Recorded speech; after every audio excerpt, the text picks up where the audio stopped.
Assalamualaikum and a very good evening to Dr. Shamsul Amri bin Abdul Latif. So first of all, we are going to introduce ourselves first. My name is Nur Aina Najihah binti Azhar. My matric number 1913206. And my name is Aulia Adelia binti Champusan. My matric number is 1911702. And my name is Nur Natalia binti Mama Iqbal, and my matric number is 191100. And my name is Nur Hafizah binti Deli alias Delri. My matric number is 1917616. My name is Muhammad Ilyas bin Badarul Ihsan. My matric number is 1915707. So today we are going to discuss about disciplinary system and termination of service. Moving on to the next slide. So in this slide, we are going to introduce about contract, penalty, disciplinary system, resignation, and retirement. So before I forget, we are using CTC Travel from Singapore as an example for our today's discussion. So, Ilyas? Okay, the first one is the penalty of the disciplinary system. So a disciplinary system must be fair and just. In a fair disciplinary systems, employee knows the rule and know what they can do and what they cannot do. When employee behave is unacceptable manners, they will be punished. So the purpose of the punishment is to change the employee's behavior and to send a warning to the other employees that the unacceptable behavior will be not tolerated. So it followed that there are two major categories of conduct which are the subject of performance management or disciplinary action, which may include termination of employment. So the first one is the performance related conduct, and the second one is inappropriate conduct or misconduct. So the first one is the poor performance, which is performance related to conduct. Apart from the issue of misconduct, the usual reason wishing to terminate an employee's employment is that they are not performing their job to the employer's satisfaction.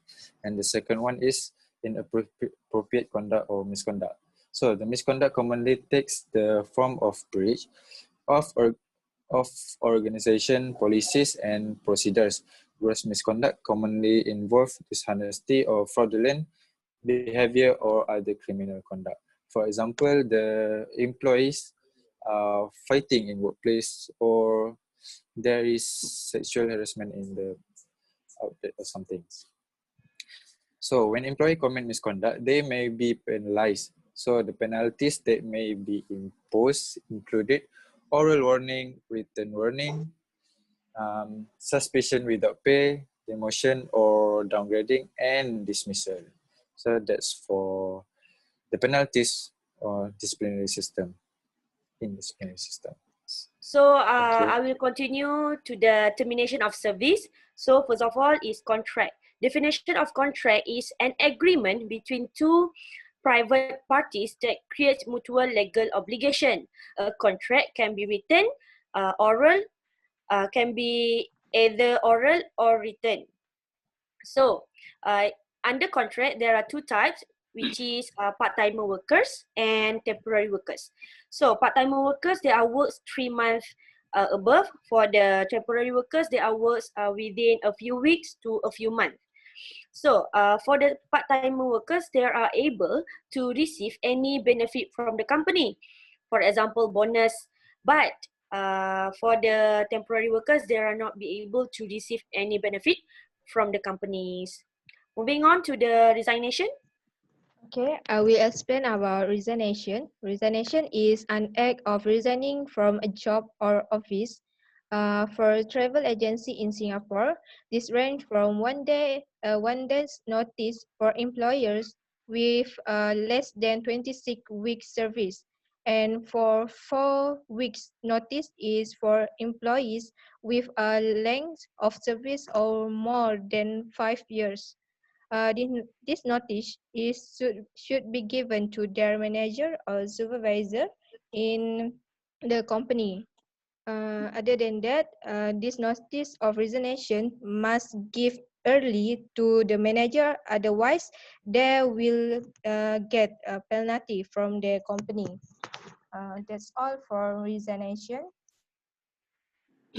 So I will continue the last part in this section, which is retirement. So retirement is the state pension in Singapore, which is the state pension age in Singapore is 62 years old. So once they reach the retirement age, they will be eligible to receive the CPF. So the CPF basically we known as Central Provident Fund. In Malaysia, we know it as KWSP. So CPF is a mandatory payment that will be deducted from employee account when they are still working.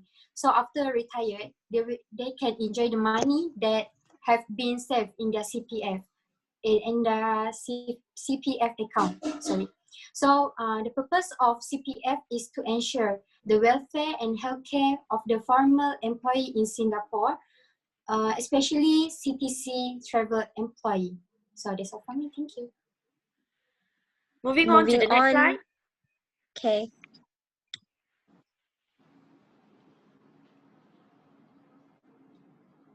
So we're going to discuss about the retrenchment benefits that will be received in the CTC travel agencies in Singapore. So for the first one is 3 years experience. This means that an employee who has been employed in a company in Singapore or in CTC travel agency for at least 3 years should be paid some retrenchment benefits if they are being laid off by the company.